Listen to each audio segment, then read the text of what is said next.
Hello everyone, আমি আমার অ্যানিশনের জন্য বানাবো আজ হোমমেড সেরেলাক্স।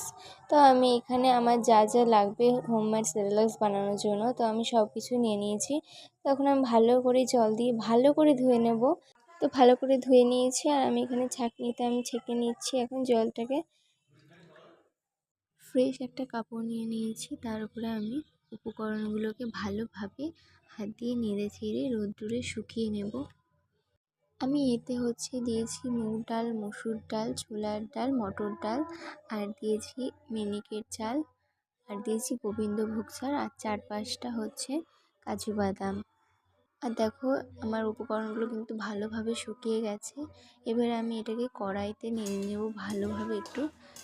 তো কড়াই নাড়ার পর আমি কিন্তু ভালোভাবে ব্লেন্ড করে নিয়েছি মিক্সিতে, তারপরে একটু চেলেও নিয়েছি। দেখো কি সুন্দর মিহি গুঁড়ো বেরিয়েছে।